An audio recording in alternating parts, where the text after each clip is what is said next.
नमस्कार दोस्तों, मैं हूं केशव चंद्र। स्वागत करता हूं आपका आज के वीडियो में। दोस्तों, आज हम बात करेंगे ग्रहों के बारे में।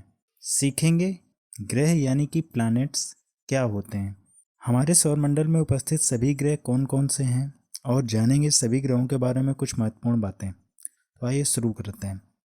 दोस्तों, सबसे पहला सवाल ये है कि ग्रह किसे कहते हैं। ग्रह की एक बेसिक डिफिनीशन तो ये है कि ऐसे खगोलीय पिंड यानी सेलेस्टियल बॉडीज जिनकी अपनी ऊष्मा या प्रकाश नहीं होता बल्कि ये सूर्य के प्रकाश से प्रकाशित होते हैं, तो वो ग्रह कहलाते हैं। लेकिन एक ग्रह होने के लिए सिर्फ यही कंडीशन नहीं होती, इसके अलावा और भी शर्तें होती हैं जिनके माध्यम से हम ये डिसाइड करेंगे कि किस खगोलीय पिंड को हम ग्रह कहेंगे और किसे नहीं। और ये शर्तें बनाता कौन है। दोस्तों, एक संगठन है जिसका नाम है अंतर्राष्ट्रीय खगोलीय संघ यानी इंटरनेशनल एस्ट्रोनॉमिकल यूनियन। इस संगठन की स्थापना सन 1919 में की गई थी और इसका मुख्यालय यानी हेड ऑफिस फ्रांस की राजधानी पेरिस में बनाया गया है। ठीक है, और विश्व के बहुत सारे देश इसके सदस्य हैं। भारत भी इस संगठन का एक सदस्य है। ये संगठन ही ये डिसाइड करता है कि ग्रह किसे कहेंगे या अन्य जो खगोलीय पिंड हैं जैसे तारे, चंद्रमा आदि, इनके नाम क्या होंगे। ये सब यही संगठन डिसाइड करता है। तो अंतर्राष्ट्रीय खगोलीय संगठन ने सन 2006 में ग्रहों के लिए 3 शर्तें बताई थीं, यानी जो भी खगोलीय पिंड ये 3 शर्तें पूरी करेगा उसे हम ग्रह कहेंगे। क्या हैं वो 3 शर्तें, आइए देखते हैं। दोस्तों, पहली शर्त है कि जो ग्रह होगा उसे कम से कम एक तारे की परिक्रमा करनी चाहिए। यानी जैसे कि आप जानते हैं कि सूर्य भी एक तारा है और हमारे सौरमंडल के सभी ग्रह सूर्य की परिक्रमा करते हैं, यानी सूर्य के चारों ओर घूमते हैं। तो जो ग्रह होगा उसे कम से कम एक तारे की परिक्रमा करनी चाहिए, यानी हमारे सभी ग्रह सूर्य की परिक्रमा करते हैं, यानी वो ग्रह हैं। ठीक है, दूसरी शर्त क्या है। दूसरी शर्त यह है कि ये इतना बड़ा होना चाहिए कि इसमें पर्याप्त गुरुत्वाकर्षण हो जिससे यह गोलाकार आकार में रह सके। इसका क्या मतलब हुआ। दोस्तों, आप सब जानते हैं कि हमारे सभी ग्रह लगभग गोलाकार हैं, मतलब गोल हैं। कुछ ग्रह ध्रुवों के पास चपटे होते हैं जैसे कि हमारी पृथ्वी है, लेकिन ओवरऑल हम ये कह सकते हैं कि सभी ग्रह गोल हैं। तो क्या आपने सोचा है कि ये ग्रह गोल ही क्यों है। मतलब ये किसी और आकार के भी हो सकते थे जैसे त्रिभुजाकार या आयताकार। ये समझने के लिए आपको ये समझना जरूरी होगा कि ये ग्रह बने कैसे हैं। तो दोस्तों, ग्रह अंतरिक्ष में उपस्थित कई प्रकार की सामग्री से मिलकर बने होते हैं जैसे पत्थर, धूल कण, गैसें आदि। ठीक है, ये सारी सामग्री धीरे धीरे आपस में जुड़ी है और इनका आकार धीरे धीरे बड़ा होने लगा। और जैसे जैसे इनका आकार बढ़ता गया इनके गुरुत्वाकर्षण बल भी बढ़ता गया, क्योंकि गुरुत्वाकर्षण सभी दिशाओं में समान रूप से कार्य करता है। ठीक है, तो मान लीजिए ये पृथ्वी का केंद्र है, तो सभी चीज़ें सभी दिशाओं से आकर इसमें जुड़ेंगी, और जब सभी चीज़ें सभी दिशाओं से आकर इसमें जुड़ेंगी तो इसका आकार गोलाकार होगा। ठीक है, मान लीजिए अगर किसी एक दिशा से आकर कोई चीज़ जुड़ती है तो आकार में परिवर्तन होता है। जैसे मान लीजिए केवल ऊपर से कोई चीज़ जुड़ेगी तो इसके आकार में यहाँ पर चीज़ें जुड़ना शुरू होंगी तो इसका आकार कुछ और हो जाएगा। या इधर से केवल होने मतलब अगर बल लग रहा है, इस साइड से केवल लग रहा है तो इधर से चीज़ें आकर जुड़ेंगी तो इसका आकार कुछ और हो जाएगा। लेकिन ये गुरुत्वाकर्षण बल ही है जिसके कारण सभी चीज़ें सभी दिशाओं से आकर इसमें जुड़ रही हैं। तो इसलिए इसका आकार जब सभी दिशाओं से आकर कोई सभी चीज़ें जुड़ेंगी तो इसका आकार गोल हो जाता है। यानी कि अगर एक लाइन में इस बात को कहा जाए तो सभी ग्रह अपने गुरुत्वाकर्षण शक्ति के कारण ही गोल आकार के होते हैं। मुझे उम्मीद है कि ग्रह होने के लिए दूसरी शर्त आप समझ गए होंगे। अब देखते हैं तीसरी शर्त क्या है। तीसरी शर्त के अनुसार अपनी कक्षा के पास समान आकार की किसी भी वस्तु को अपने रास्ते से हटा सकें। मतलब देखिए, आप सब जानते हैं कि सभी ग्रह सूर्य की परिक्रमा करते हैं और सूर्य की परिक्रमा जिस रास्ते से होकर करते हैं उसे ही कक्षा कहते हैं। ठीक है, ये जैसे चारों तरफ आप जो ये लाइनिंग देख रहे हैं, ठीक है, ये सूर्य की कक्षा है। तो मान लीजिए इनके रास्ते में अगर कोई दूसरी वस्तु आ जाती है तो उसे अपने रास्ते से हटा सकें। ठीक है, ये भी क्वालिटी होनी चाहिए एक ग्रह में। तो हटाने का मतलब यहाँ पर हुआ कि वो अपने से मिला लेंगे, क्योंकि गुरुत्वाकर्षण शक्ति है उनके अंदर, तो वो अपने से जोड़ लेंगे। जो भी चीज़ उनके सामने आएगी तो उसको अपनी तरफ खींच लेंगे, उनसे जुड़ जाएगी। ठीक है, ऐसा ही हुआ था जब ग्रह बने थे। ठीक है, उस समय की कंडीशन है ये। तो अगर कोई खगोलीय पिंड ये सभी शर्तें पूरी करता है तो उसे ग्रह कहते हैं। तो इन शर्तों के अनुसार हमारे सौरमंडल में 8 ग्रह हैं। ठीक है, सूर्य से दूरी के अनुसार ये 8 ग्रह कौन कौन से हैं।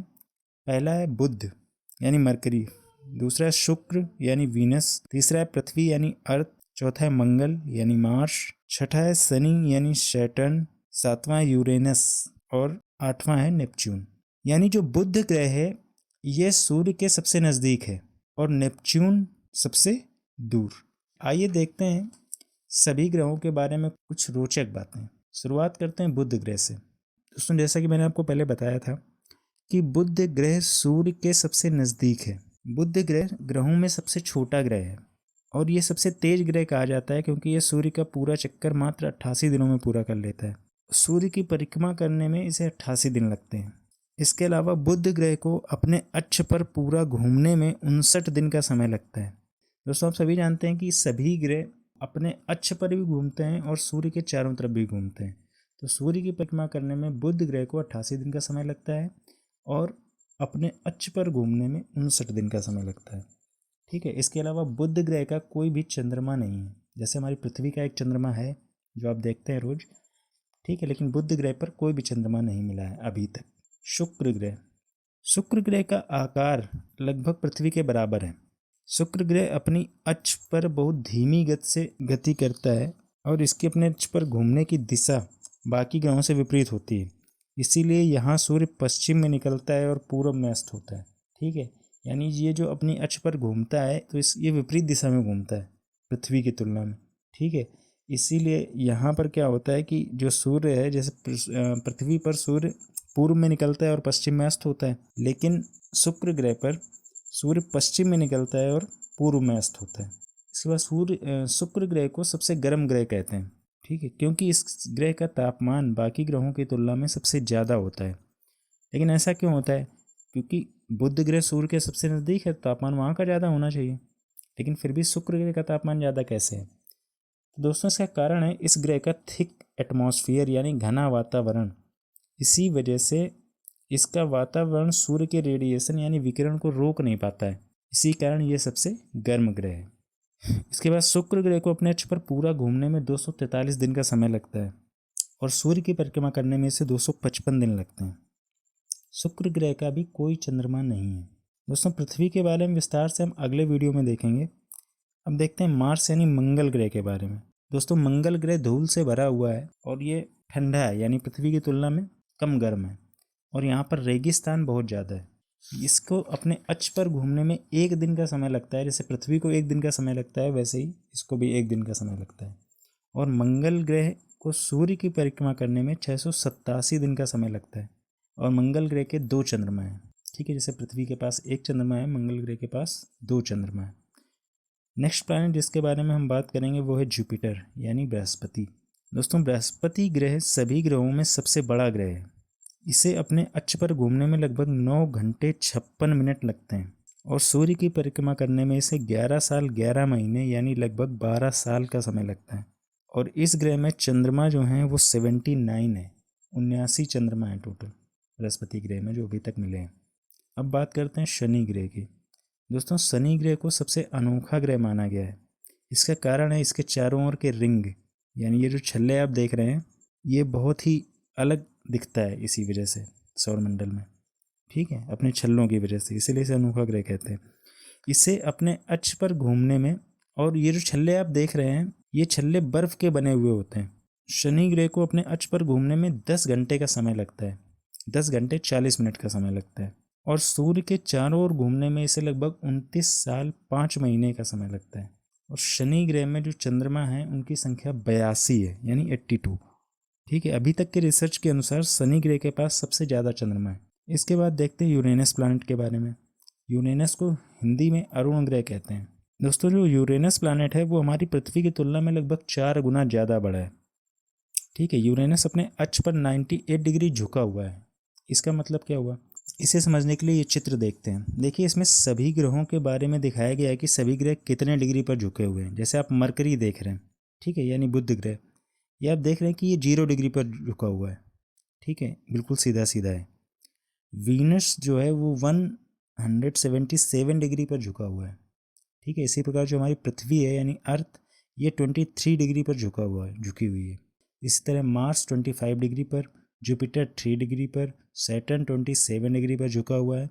और यूरेनस देखिए, यूरेनस 98 डिग्री पर झुका हुआ है, यानी ये बाकी सबकी तुलना में बिल्कुल सीधा हो गया है। तो इस वजह से ये जो घूमता है तो ये साइड में घूमता है, ठीक है, इसीलिए ये अपने साइड की तरफ घूमता है। तो यूरेनस इस तरीके से ऐसे घूमता है साइड की तरफ। यूरेनस को अपने अक्ष में घूमने में लगभग 17 घंटे 14 मिनट का समय लगता है, ठीक है। वहीं इसे सूर्य की परिक्रमा करने में 84 साल लगते हैं, ठीक है। 84 साल में सूर्य की परिक्रमा पूरी करता है। इसमें टोटल चंद्रमा 27 यानी 27 हैं। अब बात करते हैं नेपच्यून ग्रह के बारे में।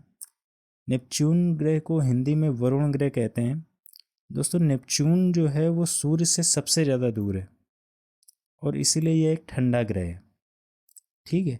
इसे अपने अक्ष पर घूमने में लगभग 16 घंटे 7 मिनट का समय लगता है और सूर्य की परिक्रमा करने में लगभग 164 साल लगते हैं, ठीक है। नेपच्यून पर जो चंद्रमा है वो लगभग 14 हैं। तो दोस्तों मुझे उम्मीद है कि ग्रहों के बारे में आज आपने बहुत सी नई बातें सीखी होंगी। अगर ये वीडियो आपको अच्छा लगा हो तो इसे लाइक और शेयर करें और ऐसे ही और वीडियोस देखने के लिए हमारे चैनल को सब्सक्राइब करें। धन्यवाद।